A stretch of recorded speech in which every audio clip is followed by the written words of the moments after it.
je voudrais dire un truc, c'est que je pense qu'une des clés du problème, c'est la transparence bancaire. Personne n'en parle. Il faudrait une transparence bancaire totale. C'est la seule chose qui peut arrêter le problème. Quand on joue au Monopoly, par exemple, avec les enfants, à partir de 9-10 ans, si la banque elle n'est pas visible de tout le monde sur la table, on la met sous la table, plus personne ne veut jouer au Monopoly. Le Monopoly, déjà, c'est dur, c'est le capitalisme normal. Mais quand la banque est planquée sous la table, là, c'est plus du jeu. On peut balancer des billets à qui on veut, on peut prêter à qui on veut, et puis faire mourir de faim qui on veut. Et là, dans la vraie vie, en plus d'avoir la banque planquée sous la table, en plus, il y a l'imprimante de couleur à côté, donc là, c'est plus la peine. Transparence bancaire, il n'y a aucun candidat qui propose ça, je pense que c'est la clé du truc. La fausse monnaie, l'inflation, la création d'argent, tout ça. La dette. On n'est pas assez nombreux pour faire bouger les choses, malheureusement.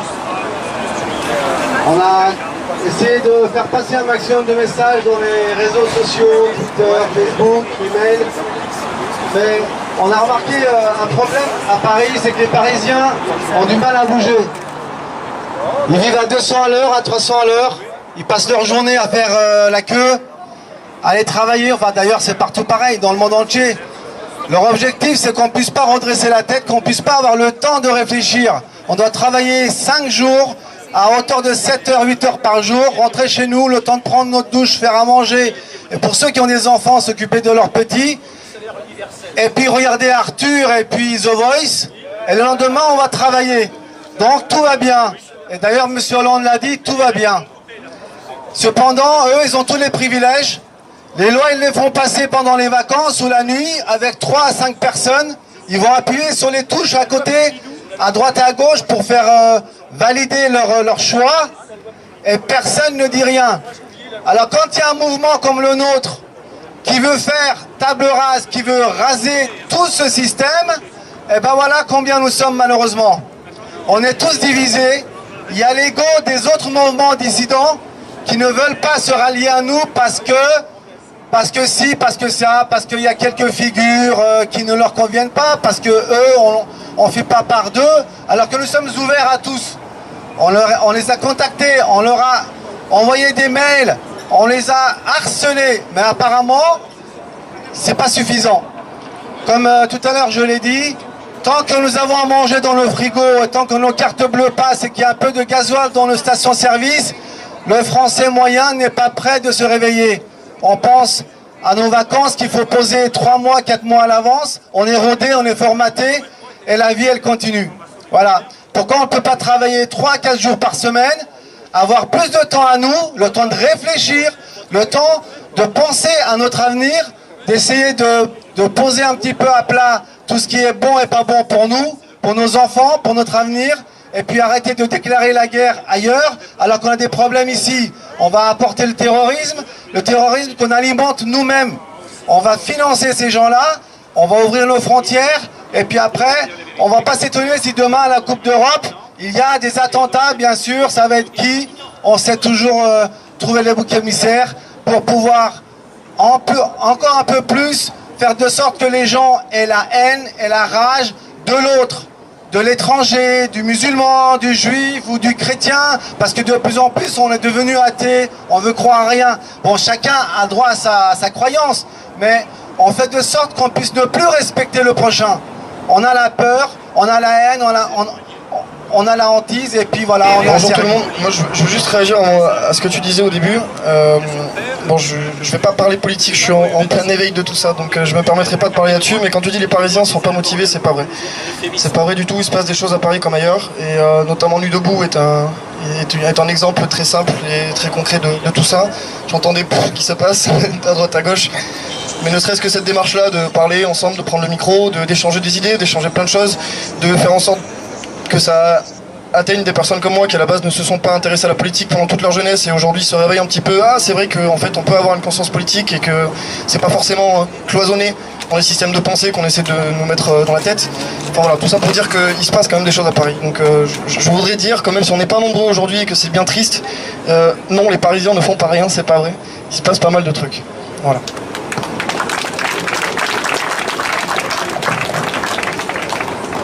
Et bonjour à tous, moi je Je viens de la campagne. Et ce que je peux vous dire aujourd'hui, j'habite un petit village de 50 âmes, en Lorraine. Ça s'appelle Gros-Rouvre exactement. Au nord de Toul, 18 km au nord de Toul sur la route de Verdun. Et moi ce que je peux vous dire, ce que je remarque, je ne viens pas souvent à Paris. Quand je viens à Paris, je me dis les gens ils ne se rendent pas compte. Parce que Paris, les grandes villes, ça représente un petit pourcentage de notre territoire français. Le plus gros pourcentage du territoire, de la surface, c'est la campagne. Et dans la campagne, qu'est-ce qu'on constate? La mort. Moi, je peux vous le dire, c'est la mort culturelle. Dans les campagnes, vous n'avez plus d'école. Vous êtes obligés, les gens qui ont des petits-enfants, ils sont obligés de les lever à 6 h du matin pour passer 1h30 dans des bus pour aller à l'école. Et ça, c'est quelque chose qui devrait être interdit aujourd'hui. De faire. Les enfants, on voit qu'ils souffrent, ils rentrent au soir, ils sont fatigués. Vous avez, dans les villages, vous avez plus cette ambiance qu'on avait par le passé, où vous avez une cour de récréation, où vous avez des enfants qui rient. Et le rire c'est la vie. Et ça, moi, ça m'horripile de voir ça. Et de voir tout le mal que les grands de ce monde, avec tous nos politiciens, l'espèrent et même commandent dans le monde des enfants qui meurent tous les jours. Et ça, on ne doit pas accepter ça. Il faut se révolter contre ça. Et moi, je dis aujourd'hui, tous ces gens-là qui l'espèrent ou qui soutiennent cet état de choses, eh bien, on doit les virer. C'est simple, ils ne doivent plus être là, ces gens-là, ils ne doivent plus exister.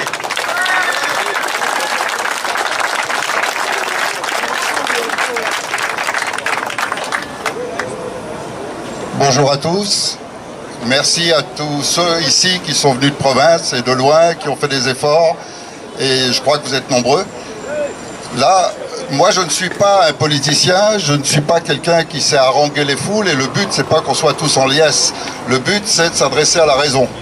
Donc c'est ce que je vais essayer de faire en vous lisant le texte qui est envoyé aujourd'hui aux dirigeants de la gendarmerie, de la police et des principaux généraux qui ont manifesté leur mécontentement face au gouvernement.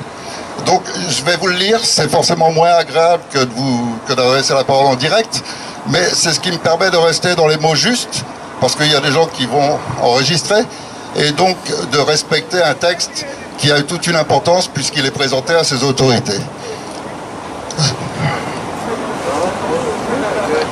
Alors, tous, vous savez qu'il y a beaucoup de manifestations qui se sont manifestées depuis plusieurs mois maintenant, et elles résultent tous de la même chose, à savoir que nous sommes conscients que des gens essayent de passer des lois qui sont néfastes pour nous, et donc qui amènent une réaction. Un jeune garçon, il y a quelques instants, parlait de Nuit debout, qui est une réaction donc au départ à une loi dont les jeunes ont pris conscience. Dans d'autres cas, ça a été les médecins, dans d'autres cas, les taxis, les routiers, les agriculteurs.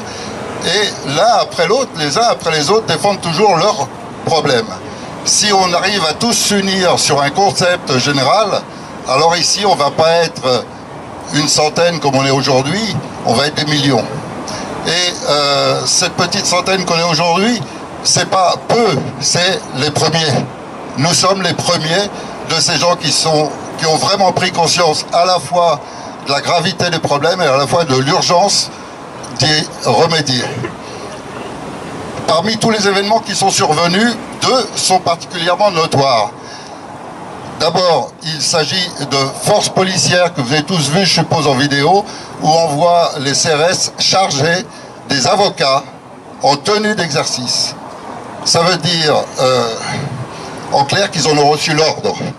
Et l'autre fois, ces mêmes forces ont arrêté un général de l'armée française, et je suppose que beaucoup d'entre vous aussi l'ont vu, le général Picmal, et c'est hautement symbolique.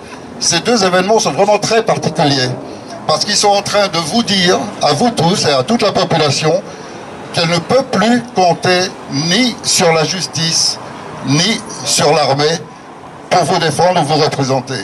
Ils montrent que le pouvoir actuel a pris le pas sur la loi, que la justice comme l'armée sont totalement écrasées par un pouvoir policier, dominateur absolu. Cette déclaration s'adresse donc à tous ceux qui ne croient plus aux politiciens, à ceux qui pensent que notre système est arrivé à ses limites et qu'il est temps maintenant de le renouveler. Et je parle bien du système, je ne parle pas des hommes, parce que vous pouvez toujours voter, changer les hommes, mais si vous gardez le même système, on sera toujours dans la même situation. Et donc, je m'adresse aussi à tous ceux qui rêvent d'un monde plus juste et qui refusent de supporter l'oppression que nous sommes tous en train de vivre, que ce soit socialement, économiquement ou autre. Les références juridiques, en revanche, je ne vais pas les citer parce que ça alourdit énormément le propos, mais elles sont visibles sur le site et dans tout le texte écrit.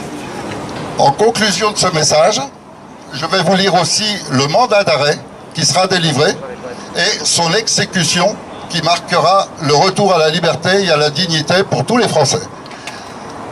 Par le traité de Lisbonne, le 13 décembre 2007, le gouvernement de la France a imposé à la majorité de la population, donc 55% avaient voté non à vivre sous les normes européennes, a imposé la volonté d'une minorité.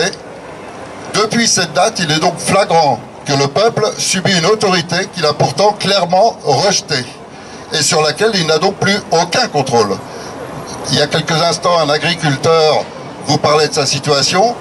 Les normes qui régissent la profession des agriculteurs sont édictées par des gens qui viennent de l'Europe, et en l'occurrence, vous le savez, une Europe qui est contrôlée par les Américains, et ils n'ont plus aucun contrôle sur les produits, sur ce qu'ils doivent faire, sur leur métier, et ils sont contrôlés la plupart du temps par les subventions, qui est un autre moyen de contrôle des gens. Donc, en parfaite contravention avec notre régime démocratique, qui consacre pourtant le principe de la loi de la majorité sur la minorité, tous les Français subissent les décisions politiques qui ont été rejetées par notre majorité, par les 55% qui avaient voté non. Rappelons que l'article 3 de la Déclaration des droits de l'homme et du citoyen, cette déclaration est extrêmement importante. C'est le fondement même de la nation française et c'est la base et l'origine de tout le code pénal, de toute la Constitution, de toutes nos règles. Or, cet article dit bien que le principe de toute souveraineté réside essentiellement dans la nation. Nul corps, nul individu ne peut exercer d'autorité qui n'en ait mal expressément. Ce qui veut dire en clair que lorsque les politiciens utilisent la force armée pour faire taire la justice, les avocats, il est en pleine contradiction avec cet article. Cette forme d'autorité exercée donc contre l'opinion exprimée de la majorité se nomme oppression. 2 secondes. Donc le langage commun, et nous, quand on parle entre nous directement, on n'hésite pas à dire que la France est passée sous une dictature depuis ce jour-là.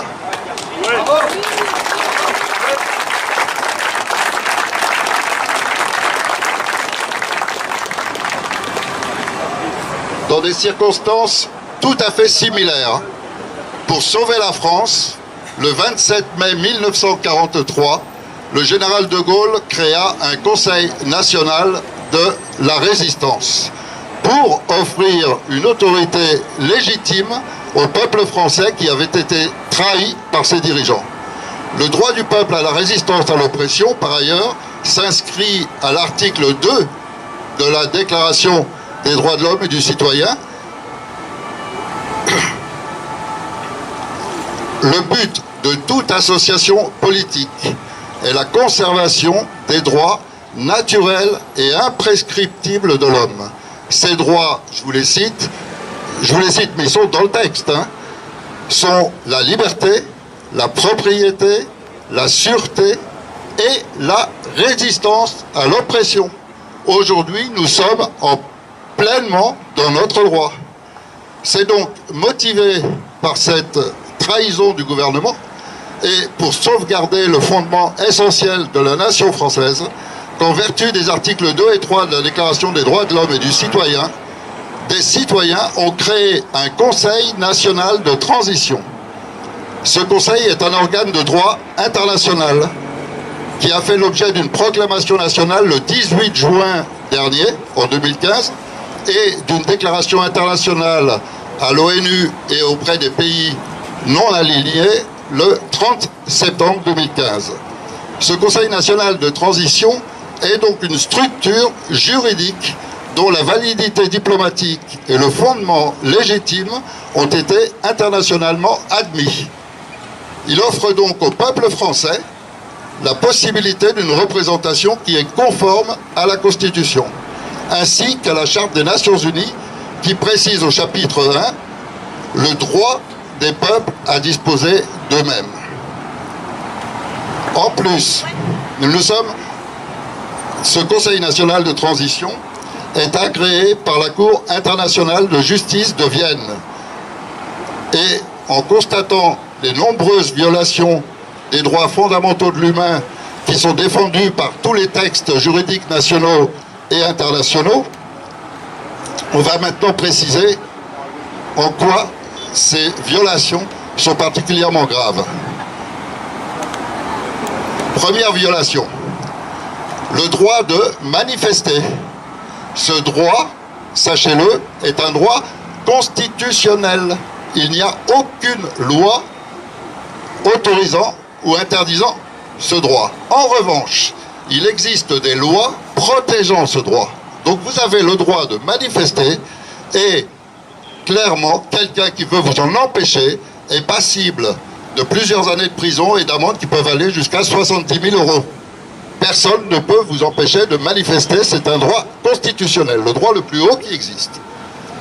Ce droit a été méprisé par le président Sarkozy, qui a, par décret du 30 juin 2011, autorisé la police à tirer à balles réelles sur les manifestants.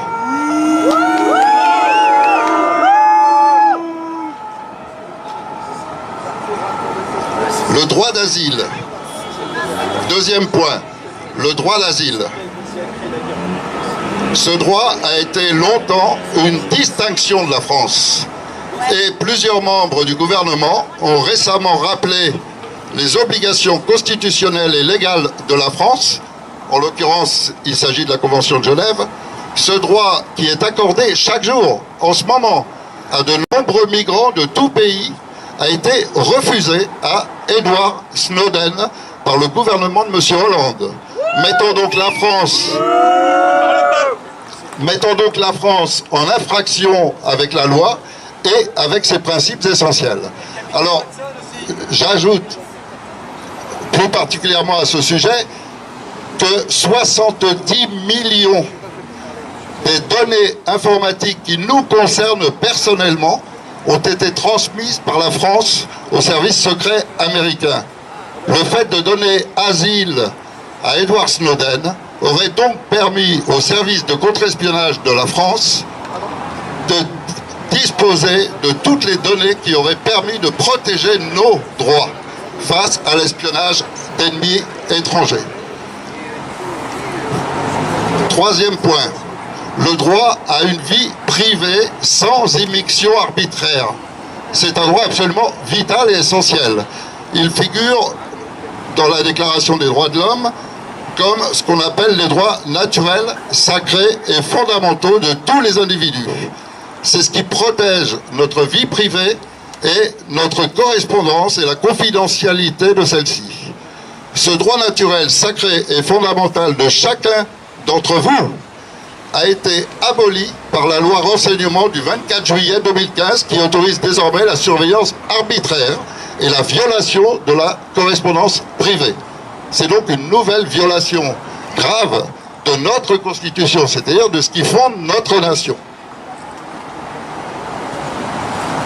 Le droit à la liberté d'expression, lui aussi est protégé par notre Constitution et par les organes juridiques internationaux. Ce droit, non seulement a été violé par un état d'urgence qui est en train de devenir un état permanent, et un état permanent policier, est aussi remis en cause à propos du dernier espace de liberté qui nous restait, Internet.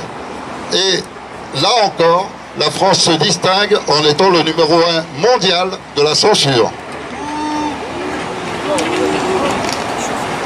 Le droit à l'intégrité du territoire et au principe de souveraineté nationale a été violé par M. Sarkozy, puis M. Hollande, ayant autorisé des avions étrangers à survoler le territoire français.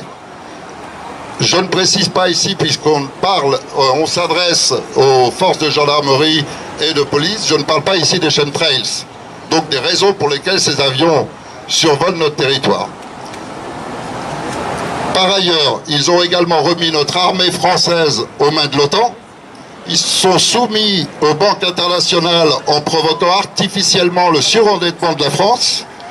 Ils ont servi les intérêts des multinationales étrangères contre ceux des Français par la signature du traité transatlantique, TAFTA.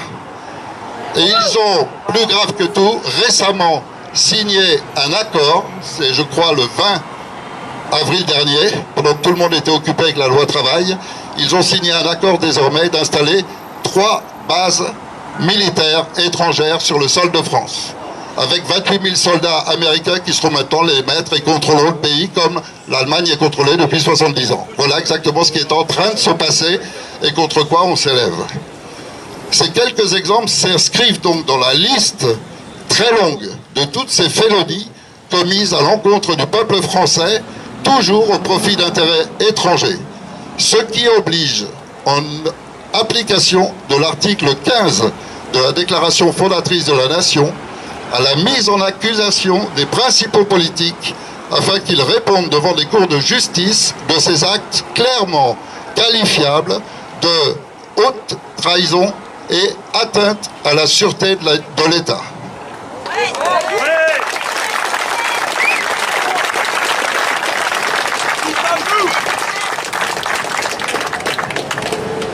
Ce Conseil national de transition est devenu donc la seule autorité légitime de la France et décrète l'abolition de cette république devenue dictature et l'arrestation et la détention des principaux criminels et membres du gouvernement ayant enfreint les lois fondamentales de la nation et du droit international, à commencer par messieurs Hollande, Nicolas Sarkozy, Jérôme Cahuzac, Manuel Valls, Claude Guéant, Alain Juppé, Michel Sapin, Christiane Taubira, Jean-Yves Le Drian, Bernard Cazeneuve, François Fillon, Gérard Longuet et leurs nombreux complices qu'il appartiendra à la justice d'identifier et inculper.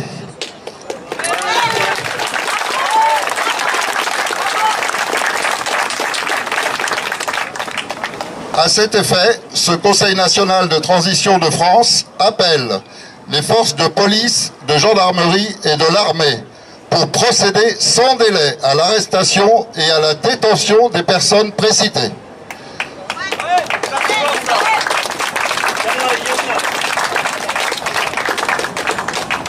Et aussi, dès ce jour, faire respecter la liberté du peuple de se rassembler et de manifester ses opinions. Également assister et protéger le peuple de France réuni place de la Concorde à partir du 10 juin sous l'égide du Conseil national de transition et de la, pardon pour mon accent, International Common Law Court of Justice Vienna, ainsi que les quelques personnalités étrangères qui sont là également, venues en représentation de cette Cour de justice internationale. Et enfin, dès la France libérée de l'oppression, protéger la nation, le peuple et le territoire, et à cette fin garantir la sécurité des citoyens qui seront chargés d'assurer l'intérim de la gouvernance et la continuité des affaires du pays en coopération avec les plus hauts niveaux des services de l'État, afin que revienne en France le calme social, économique, ainsi que l'espoir et l'enthousiasme qui nous manquent à tous.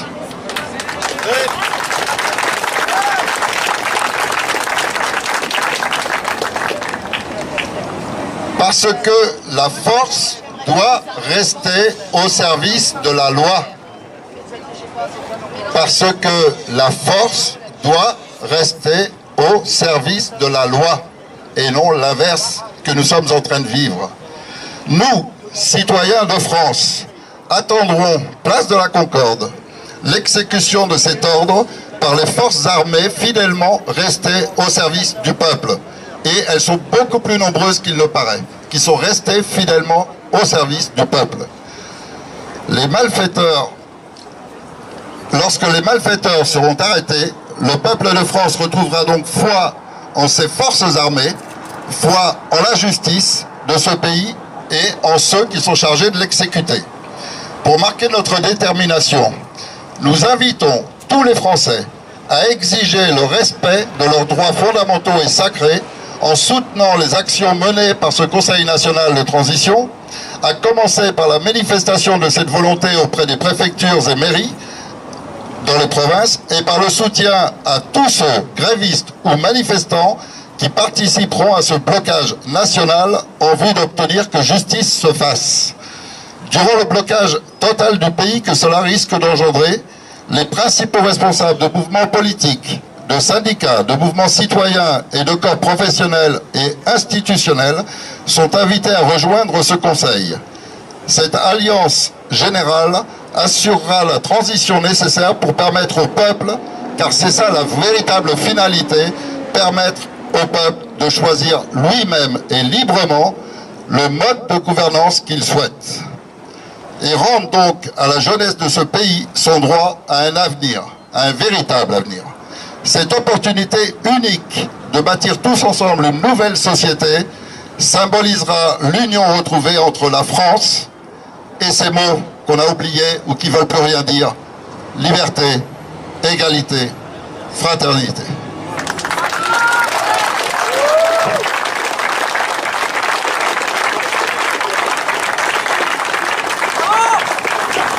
Une information qui est d'ordre pratique, vous pourrez avoir des renseignements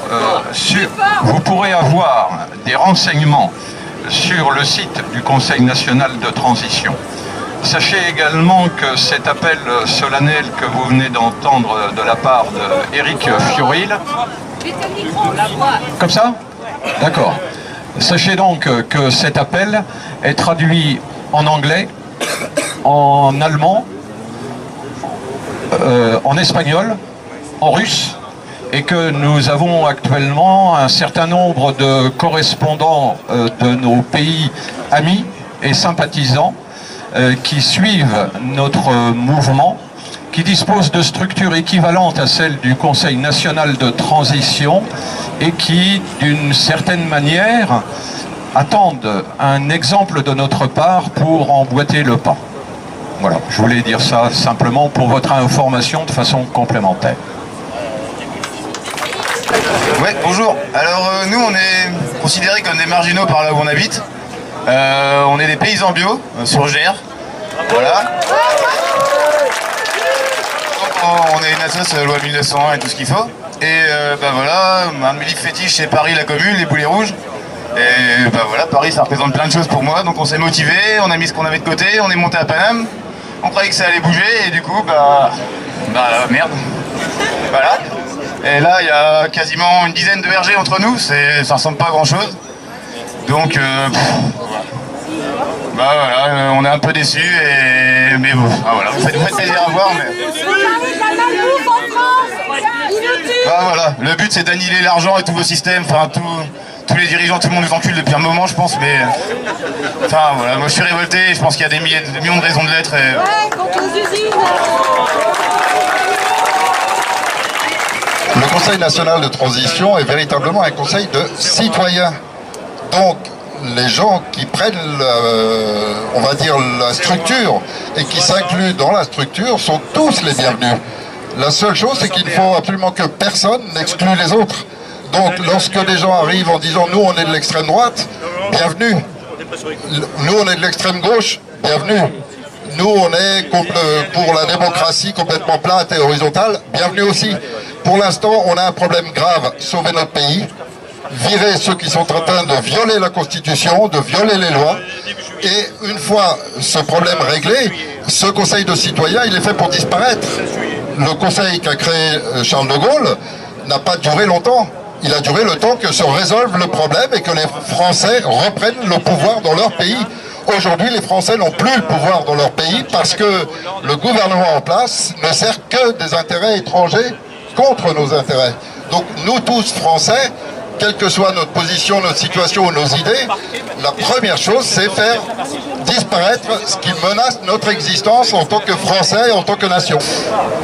Je voulais rajouter que c'est vrai que nos porte-paroles ont plus de connaissances que nous, mais nous, en tant que citoyens, on aimerait pouvoir dire beaucoup plus de choses, souvent qu'on n'a pas les moyens. Et le vécu, l'histoire dans tous les domaines, la politique, etc. On a tellement de choses à révéler que chacun a des choses à dire. Et c'est vraiment intéressant parce qu'il y a beaucoup de choses qu'on ignore. Et je pense que si tout le monde pouvait dire, exprimer tout ce qu'il sait, tout ce qu'il connaît, ça ferait bouger beaucoup plus le peuple français qui ignore beaucoup de choses et qui continue à dire oui, amen. Ce que je veux vous dire, c'est que nous sommes les vrais représentants du peuple.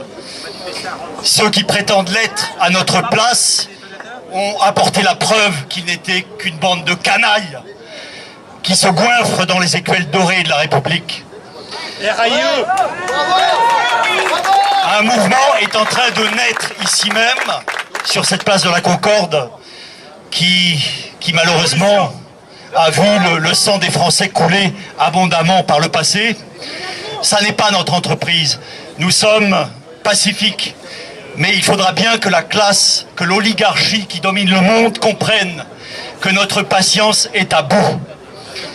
Les voleurs qui ont accaparé le pouvoir depuis des siècles, en France et ailleurs, au Vatican, voilà, qui sont à la botte des industriels et de la haute finance internationale, doivent savoir que le peuple, à un moment donné, reprend ses droits. Ce que je veux vous dire, c'est d'être patient et de venir ici quotidiennement. Nous aurons raison de ces canailles-là. Merci infiniment, camarades. Je m'appelle Thierry. C'est ma première fois juste à côté d'un micro. Donc, je voudrais d'abord remercier Eric pour nous avoir tous réunis. Et également, je voulais vous pointer du doigt, moi, les responsables, les vrais responsables. Et les responsables, ils sont juste là-bas, là, derrière le bus. Vous savez ce que c'est derrière, là-bas? L'ambassade américaine. Voilà, c'est l'ambassade des États-Unis. Donc, nos amis les Américains qui sont venus soi-disant nous sauver Invasion. Oui, l'invasion, on le sait maintenant. Mais ces gens-là, moi, ce qui m'émeut énormément, et ça va tous vous dire quelque chose, c'est le 11 septembre 2001. Maintenant, les scientifiques, les gens de confiance, des politiciens, les gens du peuple, savent que le 11 septembre, ce sont des démolitions contrôlées. La tour numéro 7 s'est effondrée en 6 secondes. Aux États-Unis, il n'y a jamais eu aucune tour en brasier qui s'est effondrée, ni par ailleurs dans le monde. Et là, le même jour, il y en a eu 3. C'est quand même un peu bizarre. De plus, je voudrais faire un hommage à une personne qui s'appelle Ted Gunderson. Vous ne la connaissez pas? C'était la personne qui s'est occupée elle travaillait au FBI, c'était le directeur du FBI dans 3 États. Et cette personne s'était occupée du dossier de Marilyn Monroe. Donc elle avait déjà des années d'expérience. Et cette personne est morte assassinée. Et cette personne dénonçait le 11 septembre. En 95, il y a eu déjà des premiers attentats. Elle disait, cette personne qui était dans le milieu, que les attentats de 95 au World Trade Center avaient été organisés par le FBI lui-même. Ensuite, elle disait, cette personne, que le 11 septembre était organisé par les États-Unis, par le FBI, par les... Comment? Oui, la famille Bush et les gens à qui ça a profité. Elle nous mettait en garde également, cette personne, contre les... Eric appelait ça les chemtrails, moi j'appelle ça les chemtrails. Ce sont les traînées chimiques que vous voyez dans le ciel. Et ces traînées chimiques, ce sont de l'aluminium, du barium, du strontium, ouais, des métaux lourds qui sont nuisibles à la santé de vos enfants, de vos grands-parents. Et quand ça retombe au sol, ça stérilise les sols. Et en plus, la maladie s'appelle les morgelons. Et cette personne, elle nous mettait en garde également contre le compteur Linky. Je ne sais pas si vous avez entendu parler des nouveaux compteurs Linky. c'est encore une invention américaine. Aux États-Unis, ils se protègent avec leur revolver pour pas qu'on leur installe ces saloperies. Et le compteur liquide, on va venir nous l'installer en France, dans tous nos foyers. Ça émet des ondes nocives pour la santé de vos enfants. Ça se transmet par vos fils électriques. Ça se transmet par vos appareils ménagers. Et ça va vous foutre la santé en l'air, tout simplement. Mais on a le droit de le refuser. Oui, on a le droit de le refuser. Mais je pense... On est foutu, mais si on l'installe pas, on a le droit de... Oui, mais ils respectent rien. Ces gens-là ne respectent...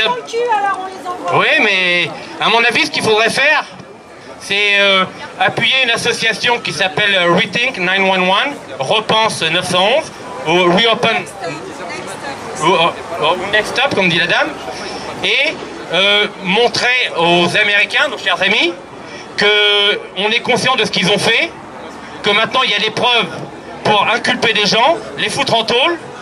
Et j'ai également regardé une fois un documentaire sur le général de Gaulle, celui qui nous a évité l'invasion américaine. Il a risqué sa vie pour nous sauver, et maintenant qu'il est mort, bah, ils s'en donnent à cœur joie. Ils font tout ce qu'ils peuvent pour corrompre les politiciens, nous faire bouffer de la merde, nous faire respirer de la merde. Monsantos, encore un de mes amis, oui, Monsantos a des OGM qui résistent à l'aluminium. Donc tous ces gens-là, moi personnellement, j'en ai plein le cul. Ils nous volent, ils mettent nos familles dans la misère, ils mettent vos grands-parents, ou vos mères, vos pères âgés avec de la benzodiazépine, ils les droguent complètement. Ils en ont rien à foutre de nos gueules. Pour eux, on n'est que du bétail, on est bon qu'à payer. Et tant qu'on n'aura pas quelque chose contre ces gens-là, ils continueront à agir dans l'illégalité la plus complète. Mais comme c'est eux qui tiennent les règles du pouvoir, bah, ils vont s'en donner à cœur joie. Et je voudrais également noter que Sarkozy a fait voter une loi contre l'immunité contre la haute trahison. J'ai regardé ça sur Internet ce matin. Et ils n'ont pas fait ça pour rien. Ils savent très bien qu'ils ont fait des choses qu'ils ne devaient pas faire. Et les 500 000 enfants assassinés en Irak, en Syrie, je trouve ça vraiment dégueulasse. Et ça pourrait être nos enfants à nous. Parce que le jour où nous, en France, on voudra donner notre avis et on voudra vraiment changer les choses, ils n'hésiteront pas à nous taper dessus. Hein? Alors, je reviendrai peut-être tout à l'heure, je vais chercher mes idées, puis j'en passerai. Enfin, je voulais dire que l'espoir fait vivre. Moi, j'ai espoir. Auparavant, moi, quand je regardais un match de foot, j'entendais la Marseillaise, j'avais des frissons.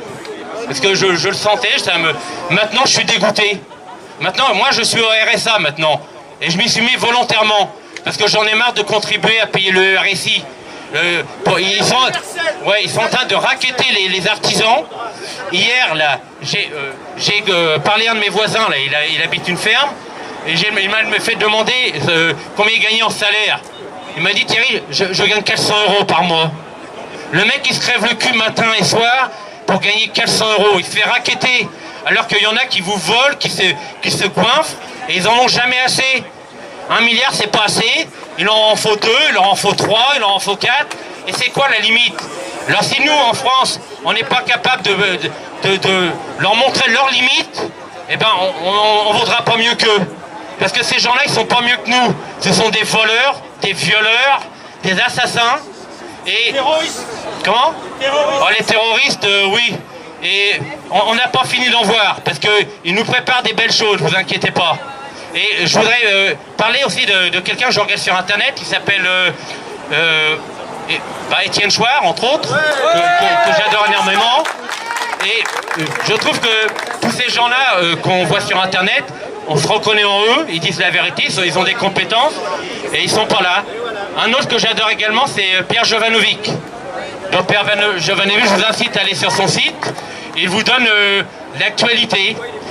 Par exemple, j'ai appris moi personnellement qu'au Kansas, ils ont coupé la retraite des gens de 50%.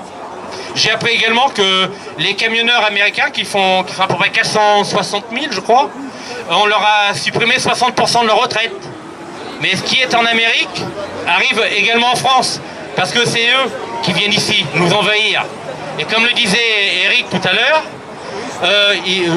j'y croyais pas, je me suis renseigné un peu sur Internet, il parlait de bases américaines. je me suis dit non, c'est pas possible. Les bases américaines, c'est quand on est dans un pays conquis, on met en place des bases pour contrôler la population, pour surveiller. Et apparemment, c'est réel.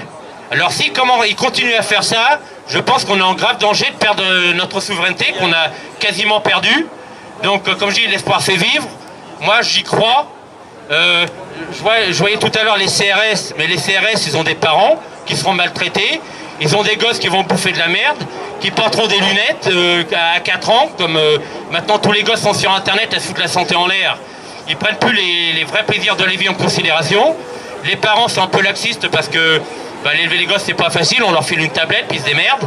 Mais je pense qu'il faut déjà se battre avec des idées. Et je vous dis, moi ce qui me concerne là, c'est les salopards derrière là. C'est eux qui veulent nous faire du mal. Et ces gens-là, si on s'en débarrasse pas, théoriquement, c'est la première puissance mondiale. Mais la France, d'après mon expérience personnelle, elle a été considérée dans le monde entier comme un fer de lance pour les droits civiques, pour beaucoup de choses. Maintenant, ça ne veut plus rien dire, mais c'est pas fini. On a toujours le pouvoir de convaincre quelqu'un d'autre.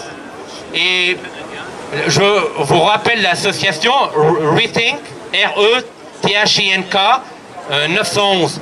Et ces gens-là, ils font des manifestations mondiales au Canada pour qu'on se débarrasse de toute cette vermine qui nous pourrit la vie. La guerre contre la criminelle innocence de l'ordre mondial ne fait que commencer. Car dans le cas qui nous occupe, la sous-vie qu'on nous promet est égale en tout point à la sous-mort qu'on nous réserve. On nage en pleine crise et pourtant rien n'affecte notre consommation. Si ce n'est que les prix des services essentiels qui grimpent et ceux du luxe qui baissent. Si bien que ceux qui ont beaucoup d'argent profitent énormément des crises financières sur le dos de ceux qui n'ont pas et qui doivent emprunter pour subsister à leurs besoins essentiels. Nous avons ça sous les yeux et nous n'avons pas la moindre volonté de se révolter. Pourtant, nous ne laisserions pas notre voisin venir prendre du lait, du beurre, chaque jour dans notre frigo, sans qu'il nous demande. Et encore moins le laisser brûler notre bois de chauffage et détruire notre propriété sans se révolter contre lui. Mais je me rends compte très rapidement qu'entre-temps, le monde s'est encore plus avancé dans la Troisième Guerre mondiale. Le club Bilderberg se réunit du 9 au 12 juin à Dresde, en Allemagne, pour finaliser le plan de l'ordre mondial.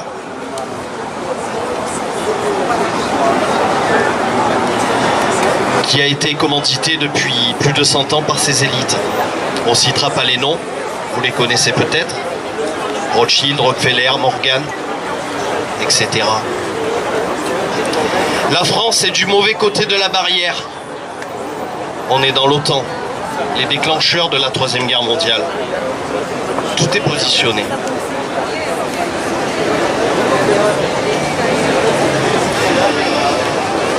Donc la France est du mauvais côté de la barrière depuis bien trop longtemps. Une date historique pour nous, peut-être le 10 juin. On espérait que ce serait le 10 juin, mais bon. Si nous sommes ensemble pour cette ultime et dernière chance qui nous est donnée, nous pouvons encore l'emporter. Un reste d'humanité et de liberté en France et en Europe.